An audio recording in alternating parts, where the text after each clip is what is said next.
இப்ப நம்ம வீட்டுல உட்கார்ந்து முக்தினா வேற ஏதோ பேசுவோம். இங்க வந்து பாருங்க எவ்வளவு சிந்தனைகள், இறைவனை சார்ந்த சிந்தனைகள் நமக்கு வந்து பாருங்க. அறநெறி வாழ்க்கை வாழ்வது அப்பா என்ன ஒரு சித்த நிலை பாருங்கல்ல. முக்தி என்றால் விடுதலை அப்படின்னு மகான்கள் சொல்றது தான். இப்ப விடுதலைன்னா எதுல இருந்து விடுதலை? பிறவியில இருந்து விடுதலை. எல்லாத்திலிருந்து விடுதலை. யார் இது? ஆசையிலிருந்து விடுதலை. அப்புறம் பொருள்ல இருந்து விடுதலை. அப்புறம் அந்த நகைலாம் கொஞ்சம் பேர் கஷ்டம். பொருள்ல இருந்து விடுதலை அவங்கதான் சொன்னாங்க. அந்த நகையெல்லாம் கொஞ்சம் கைட்டு ட்ரஸ்ட் கொடுத்துருக்கணும். அது எப்படி கொடுக்கணும்? அப்ப என்னாச்சு? அப்ப பேசுறது உண்மையா பொய்யா? ஆசை இருக்கக்கூடாது.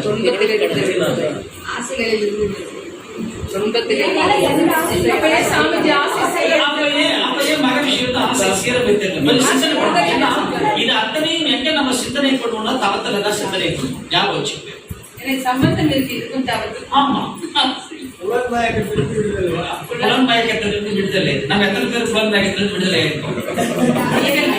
ஏன்னா இந்த கேள்வியெல்லாம் நம்ம யார கேட்கணும்னு கேட்டீங்கன்னா, நம்ம குடும்பத்தில் இருக்கிற அர்த்தங்களை பார்த்து நம்ம கேட்கக்கூடாது. இன்னையில இருந்து கேள்வியெல்லாம் யாரை பார்த்து கேட்கணும்?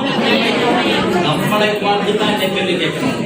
இனி நீங்க விடுற ஒவ்வொரு அம்பும் வந்து யார் மேல பாயணும்? எங்க தவம் என்பது ஒரு சுய ஆராய்ச்சி தவம். அப்ப விடுதலைன்னா எதுல இருந்து விடுதலைன்னு கேட்டீங்கன்னா, எண்ணங்களிலிருந்து விடுதலை. அவ்வளவுதான். உங்களுடைய எண்ணங்களிலிருந்து விடுதலை அடையணும். அப்ப எண்ணங்களிலிருந்து விடுதலை அடைய முடியுமா? நம்ம முடியாது.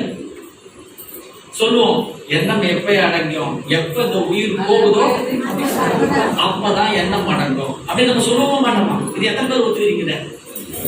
எத்தனை பேர் ஒத்துக்கிறோம்? எப்ப இந்த உயிர் போகுதோ அப்பதான் எண்ணம் அடங்கும் ஒத்துக்கிறோம்ல இல்லையா? ரைட். ஒரு நிமிஷமாவது எண்ணம் இல்லாம இந்த மனசு சும்மா இருக்கா? இப்ப நாம என்ன சொன்னோம்? ஆமா, இல்ல நாம என்ன சொன்னோம்? இந்த உடம்பை விட்டு உயிர் எப்ப போகுதோ அப்பதான் எண்ணத்திலிருந்து நமக்கு விடுதலை கிடைக்குதுன்னு சொல்றோம். ராத்திரி தினந்தனும் தூங்குறோமே, அப்ப என்ன பண்ணிட்டு கனவு? ராத்திரி தினம் தூங்கினமே நம்ம, அப்ப எதுல இருந்து? அது அடுத்த நிலை. எதுல இருந்து விடுதலை? எண்ணத்திலிருந்து விடுதலை. எண்ணத்திலிருந்து விடுதலை. அப்போ எண்ணத்திலிருந்து நம்மால வந்து குறைஞ்சது 5 மணி நேரமோ 8 மணி நேரமோ விடுதலை அடைய முடியுது இல்லையா?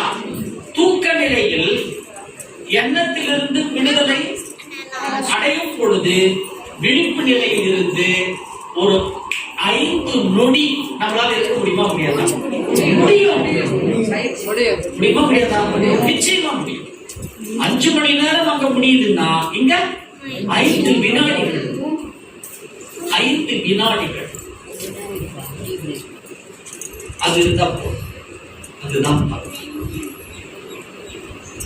ஏன்னா மகிழ்ச்சி ஒன்று நம்ம சொல்றது, அருட்பேராற்றல் கருணையினால்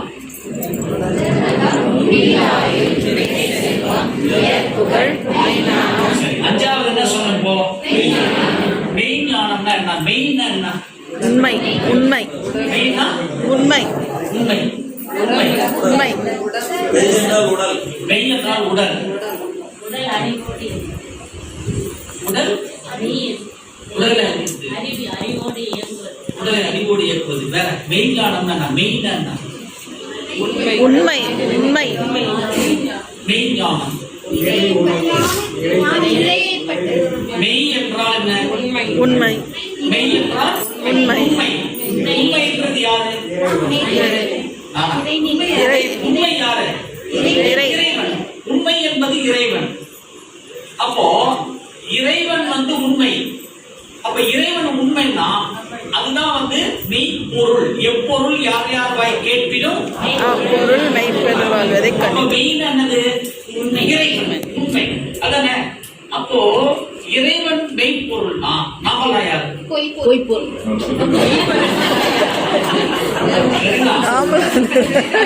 நாமெல்லாம் யாரு? பொய்ப்பொருள். ஏன் நாமெல்லாம் பொய்ப்பொருள்? அடுத்த கேள்வி, இதெல்லாம் கவலை சொல்ற, இதெல்லாம் உள்ள போகணும். ஏன் நாம பொய் பொருள்? நல்லா பாருங்க, விடை இங்க வந்து நல்ல வார்த்தை எடுத்திருக்கேன். இந்த உலகத்திலே எது எது எல்லாம் ஒரு நாள் அழியக்கூடியதோ அவை அனைத்தும் பொய் பொருளே. அப்போ நாமளும் என்ன பொருள்? இப்போ பொய் பொருள். இப்போ நாம பொய் பொருளா மெய் பொருளா? இது அழியாம இருக்கிற வரைக்கும் என்னது? இது மெய் பொருள். இது அழிச்சிருக்குன்னா சரி, கொஞ்சம் வேற மாதிரி சொல்லலாம். இது உயிரோடு இருக்கிற வரைக்கும் இது யாரு? நான் அருவுடன் நான் இருக்கேன். இப்ப இந்த உடம்பை விட்டு உயிர் போயிடுச்சுன்னா நான் யாரு? வேணாம். நான் யாரு? கரெக்டா வார்த்தை சொல்லணும். யாரு? இப்ப நம்ம கூட ஒருத்தர் உறவுல நம்ம கூட குடும்பத்துல இருக்கிறாங்க. அவர் உயிரோட இருக்கிறார். உயிரோட இருக்கிற வரைக்கும் அவர் நம்ம என்னன்னு சொல்றோம்? கணவன், மனைவி, அம்மா, அப்பா, ஏதோ உறவு சொல்றோம். இப்ப அந்த உயிர் போயிடுச்சு, அது என்னது? அது அந்த ஒரு நிமிடம் முன்னாடி வரைக்கும் அது கூட நம்ம உறவாடிட்டு இருந்தோம். இப்போ இது கூட நான் 30 வருஷமா இருந்தேன்ப்பா, இதை நான் வந்து அனுப்ப மாட்டேன்ப்பா அப்படின்னு எத்தனை பேர் யாராவது வச்சிருப்போமா? யாராவது வச்சிருப்போமா? வச்சிருக்க மாட்டோம். இப்போ அதை பார்த்து சிரிப்போமா பயப்படுவோமா? எதை பார்த்தா பயம் வரும் நமக்கு? பணத்தை பார்த்தா நமக்கு பயம். இப்ப சொல்லுங்க, நான் யார்? அது வந்து பின்னால். இப்ப நான் யார்? உயிரோடு இருக்கிற தியானத்துல ஒரு ஞாபகம் வச்சுக்க, தியானத்துல ஒரு தெளிவு இதுதான் வரணும். இதைத்தான் மகான்கள் சொன்னதுதான். நீ உயிரோடு இருக்கும் பொழுதே மனதால் இறந்துவிடு. மனதால் இறந்துவிடு.